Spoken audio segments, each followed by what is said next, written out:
So, what if the best way to innovate was to limit your creativity?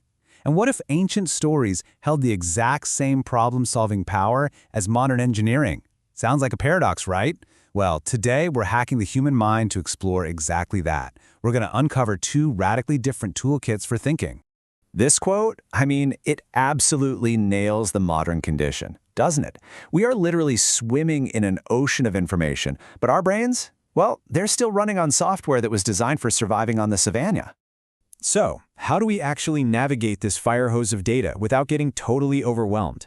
That's the big question we're tackling today. Right. And this mismatch, this gap between the world's complexity and our brain's capacity, it creates what's called a cognitive bottleneck. The simple truth is, our minds just weren't built for the world we've created.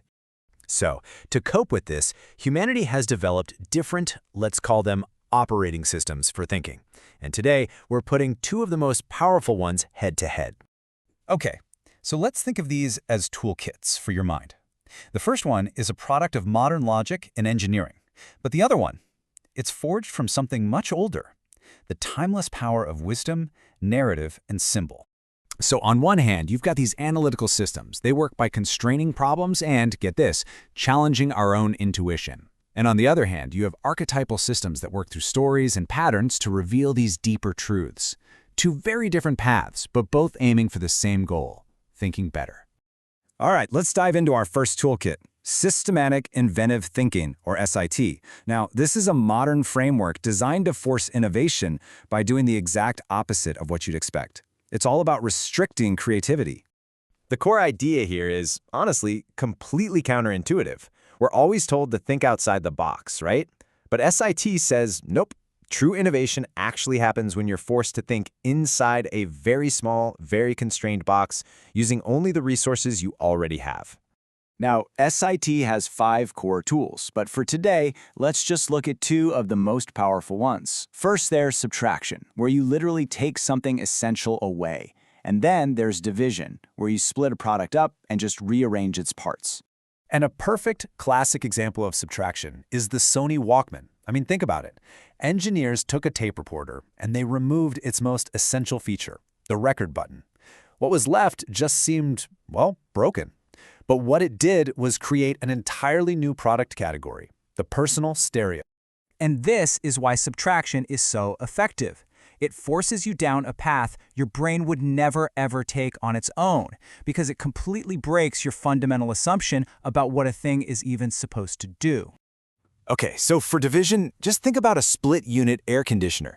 The big innovation there came from physically dividing the product. They took the noisiest part, the compressor, and moved it outside the house. And just like that, they dramatically improved the user experience inside.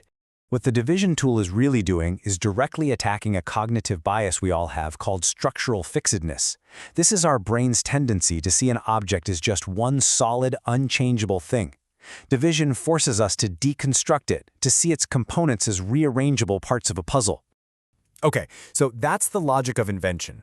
Super interesting, right? But what about the logic of legend? We're going to shift gears completely now and explore a totally different toolkit for thinking, the Odu-Ifa system. This is a vast body of wisdom from the Yoruba people of West Africa, and it's built entirely on ancient narrative patterns. And look, don't mistake this for just a simple collection of folk tales. Ife is a complete cosmology with this incredible internal structure. As you can see here, it maps core human experiences, like new beginnings or public life, to these archetypal patterns, kind of like how astrology maps the journey of the sun.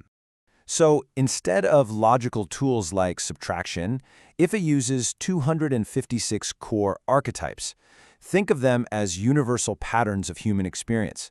And each one of these archetypes contains dozens of stories, called itan, that act as cognitive tools for navigating life's problems. To see how this works in practice, let's look at another one of our brain's pesky glitches, hindsight bias. You know this one. It's that "I knew it all along" feeling you get after something happens. It feels true, but what it's really doing is preventing us from actually learning from the past. So how does an ancient story provide an antidote? Well, in one of these Atan, a historian appears before a council that's about to make a really risky new plan. He doesn't argue with them about the future. He simply tells them stories from the past, stories about other kings who tried the exact same thing and failed disastrously. You see, the story itself acts as a tool. It short-circuits that hindsight bias by showing that these patterns repeat. It's a powerful reminder to the council that their unique situation isn't unique at all, and that the past actually provides a pretty clear map of the likely future. Okay, so we've got these two very different systems. One is built on modern logic, the other on ancient legend. Now, for the really cool part. Let's bring them together and see how they're both trying to achieve the exact same thing. Here's the crucial point. Both of these toolkits are, fundamentally, hacks for your brain. They are sophisticated systems designed to bypass our brain's lazy default programming, all those cognitive biases, to help us see the world and our problems more clearly. And this, right here, this is our aha moment. Just look at this. You have structural fixedness, right? That bias that stops us from deconstructing an object. Well, SIT tackles that with its division tool.